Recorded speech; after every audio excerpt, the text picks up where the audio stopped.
Hey everyone, welcome back to the channel. This is Carmen, and today I'm talking about common copywriting mistakes because small changes to your copy can do both good things and bad things. There's a lot of common mistakes that writers and marketers do all the time that really dampen the performance and engagement of their copy, but they're also very easy to avoid if you understand what they are. The first thing is speaking too much about yourself, because if you go into a physical store or you go into an online website, often you aren't thinking about this company's brand, their history, but more so what they can do for you. You know, what are the coupons, what are the sales, what are the best products? You're more so thinking about yourself as a consumer. And now on the flip side, when you're writing copy and you're a marketer, you want to be really thinking about shifting your branding and copy from that perspective. So it's really common on places like about pages and different sections of websites where you talk too much about yourself. And while it seems like the obvious thing to do, you need to frame it in a way that benefits the customer. So while you might talk about awards and testimonials and all these things about your brand, form that into how it's going to benefit the customer, your unique value proposition, and how it's going to change their life, and things like that. Try not to talk too much about yourself. Always think about what's in it for the customer and write about that. Number two is having a lack of emotion in your writing. It's actually believed that roughly 95% of purchasing is emotional. And when we go buy something, it's emotional, it might be even irrational.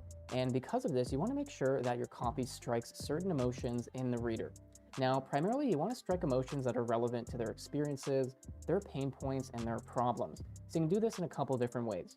The first way is by targeting their pain points. So what are the problems they're facing every day and that this product or service would solve? Start elaborating on those situations, the symptoms, and then you get those relevant emotions bubbling, and then they're more likely to connect and resonate with the ad.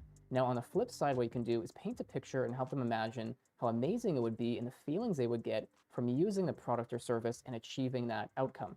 Thirdly is focusing too much on features and not benefits. If you watch my YouTube channel, read my blog, you know I really hit this one home all the time because it's so staple and fundamental, and it's a common mistake. I see a lot with my clients and businesses focusing way too much on the features and never really elaborating what that means for the customer, and that's truly what they want and how you're going to boost conversions. So features, remember, are factual pieces of information about the product. It might be the size, the color, the material, but then the benefit is what that will actually do for the customer. So if you're selling some kind of sweater and it's blue, it's made of wool, well, really that's going to keep them warm during the day. It's going to match different outfits. It's going to improve their confidence and self-esteem.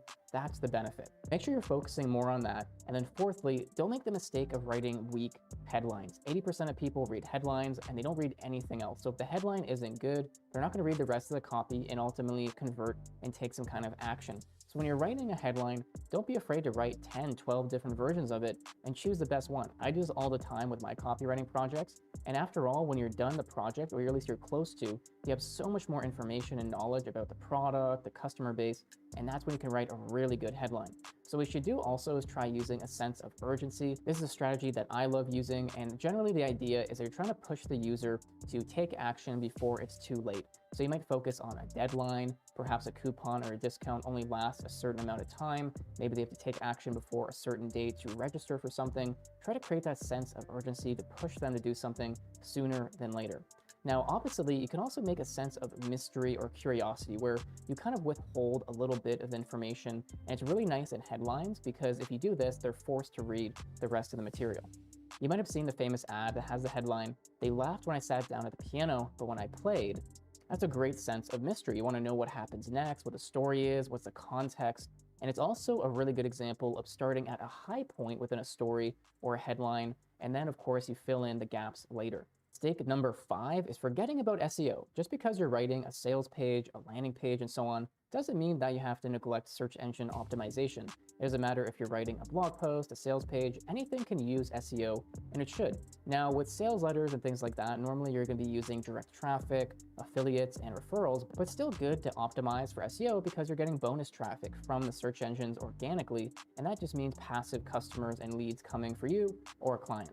I always begin with keyword research. You should find a few keywords with a tool like Ubersuggest, Word Tracker, a tool like that, and then place these into the title, the URL, meta description, throughout the body, and in other header tags. And then when the search engine crawlers scan the page, they see a common theme of these keywords, and then it helps you rank higher. Mistake number 6 is not speaking in a conversational manner.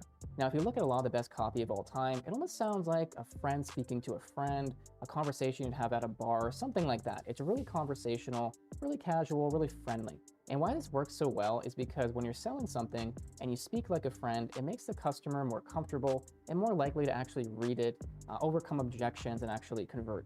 So what I recommend you do, because it does take practice, is when you're writing copy, read it aloud in your head and then write it like that. Really try to think of talking to someone one over coffee and then write it in that manner. And yes, you are going to break some grammar rules and spelling rules to achieve this. Don't be afraid to go against some things you've learned when it comes to language, linguistics, because conversational tone is going to break a lot of those things. How we speak and how we write is really different. So once again, try to think and read the copy in your head and then write it like that. Similar, number 7 is not using the correct tone of voice or personality. Now, who you're writing for is going to change actually how you present yourself, the product, the brand, the positioning, and actually how you write and speak. For example, how you would talk to the millennials, a younger crowd, is going to probably be a lot more casual and friendly and laid back versus if you were speaking to the CEOs of Fortune 1000 companies. Both of these groups need a very specific language, context, and vocabulary that they resonate with.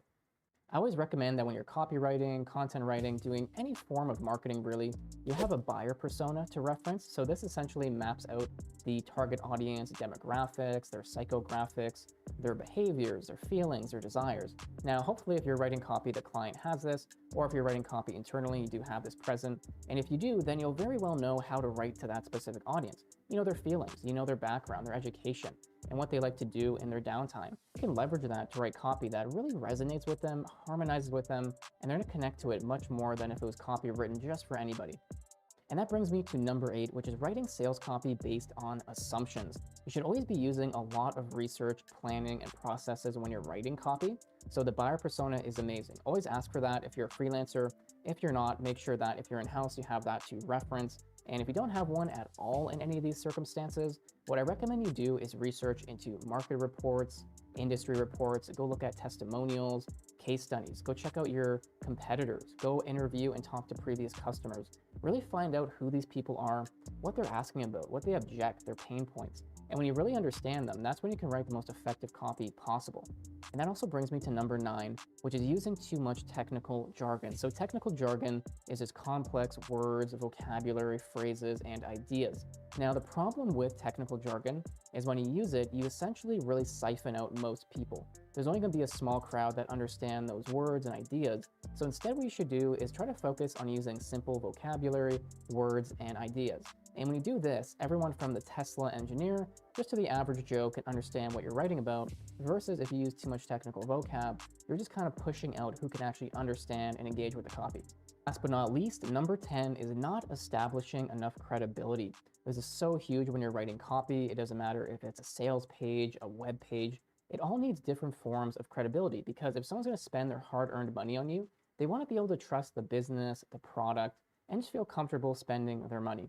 So the first way to do this is with testimonials, case studies, and reviews. 93% of people will actually look for reviews when buying something online. I know I do this myself. You probably do it as well. It's kind of a natural thing to do, and it plays into the psychology of groupthink. We want to see what the group is doing around us so we can save time and make a better decision faster. So make sure that you're including testimonials, case studies, and reviews within your sales copy. And I also recommend using stats, data, graphs, and charts. What's really good about this, especially if you're talking about business, health, anything science, then essentially you have a lot more credibility and authority to back up any claims you make. You can just head over to Google, type in a keyword followed by stats, data, case study, study, and you'll literally have hundreds, if not thousands, of references to use within your ad.